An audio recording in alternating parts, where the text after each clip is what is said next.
Et honneur aux femmes fortes, dans le bon sens du terme. On démarre cette semaine encore avec Caro. C'est la sportive du groupe. Elle a enfilé pour cet épisode à la fois son short, sa combi de natation et son cycliste pour nous parler d'un sport complet qui du coup fait bien mal partout. Caro, c'est à toi. Alors, les amis, aujourd'hui, tel qu'on vient de m'annoncer, tout à fait, on va parler d'un sport qui s'adresse aux vrais sportifs. Pas les sportifs du dimanche qui, après la pizza bière du samedi, sortent pour se donner bonne conscience leur petite paire de running fluo. Ben oui, ils les prennent flashy, les godasses. Faut envoyer un message au monde, et à soi-même d'ailleurs. Il y a un côté méthode Coué quand tu choisis tes baskets, tu vois. Moi, je suis un runner expérimenté, je veux être vu même dans la nuit, parce que rien ne m'arrête, je suis un putain de sportif accompli. Ouais, bon, sauf si le ciel n'est pas entièrement dégagé, qu'il ne fait pas au moins 15 degrés et pas plus de 25. Ben oui, parce que, bon, on n'a pas dit conditions extrêmes non plus. Autant vous dire que les baskets vont rester toutes belles et toutes fluo un bon moment. Bon bref, today, on va parler d'une triple discipline. C'est le triathlon. Ah, c'est bien, messieurs, vous suivez. Madame, bon, je la réveille un petit peu. Voilà, c'est bon. On est parti. Alors, pour réussir dans ce sport, faut bosser la règle des 3 E, qu'on se le dise. Qu'est-ce que c'est la règle des 3 E ? Eh bien, c'est l'endurance. L'endurance et encore...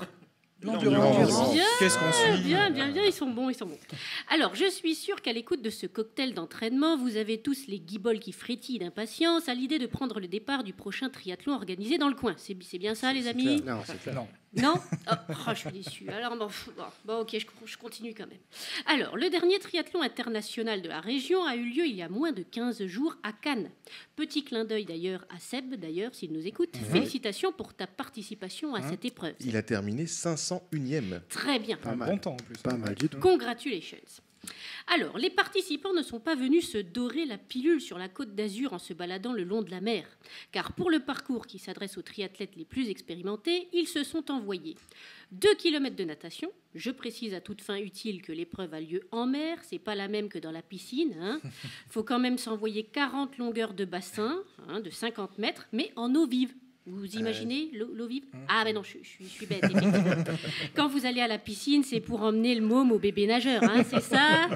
Pareil pour la mer, vous y allez que lorsque l'eau est à 22 degrés minimum et uniquement pour barboter ou vous rafraîchir, on est d'accord ? Avec un bateau. Voilà, bah oui. Vous faites pas une dizaine d'allers-retours à la bouée pour vous challenger sous le soleil de plomb, on est d'accord ? Non. Pas maso. Ah, vous me rassurez, on écarte ainsi tout risque médical, autre que la brûlure au 2e degré liée à une sieste un peu trop longue sur le matelas gonflable sur lequel vous êtes vautré pour être doucement bercé par les flots. Donc on est tranquille, il n'y a pas de risque. Alors bref, une fois que le triathlète a fini son petit tour en mer, faut bien sécher. Donc il enfourche donc un vélo pour fendre la bise sur 80 km.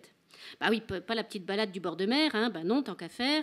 On fait piquer les cuisses sur quelques grimpettes de col. Donc pour le triathlon cannois, par exemple, les sportifs montent au tanneron. Dénivelé moyen de presque 5%. Alors ça vous dit peut-être pas rien comme ça. C'est moins que 6. Effectivement, donc à titre de comparaison, le Mont Ventoux, ça parle un petit peu à quelqu'un, franchi à chaque Tour de France, est à 7%. Donc 5, 7, vous voyez, il n'y a pas une énorme différence non plus. Bon, c'est un petit peu moins long, je vous l'accorde, mais enfin, il faut quand même se les envoyer, quoi. Alors, une fois ce fameux col du Tanneron passé, ils poursuivent jusqu'à Grasse avant de redescendre sur Cannes. Un bon petit tour, quoi. Et comme les triathlètes sont vraiment des guenins, non parce que j'aime le sport, mais là, même pour moi, ça vire à la séance de torture, ils s'enchaînent sur une petite course de 16 km. Juste histoire de désengorger les cuisseaux, quoi. C'est juste pour éliminer l'acide lactique dans les muscles. Bon, on est easy, quoi.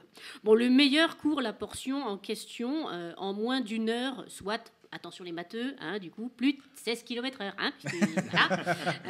Donc, cette performance est à... Oui. Cette performance est à remettre en perspective avec le fait que le mec, il s'est déjà fadé 2 km de natation et 80 bornes de vélo, quand même. Bon, vous vous dites, mais il faut quand même être un peu foufou, quand même, pour aimer autant souffrir. Eh bien, dites-vous que ça, c'est de l'épreuve de chochotte, par rapport à l'épreuve reine de la discipline. L'Ironman. C'est un peu long.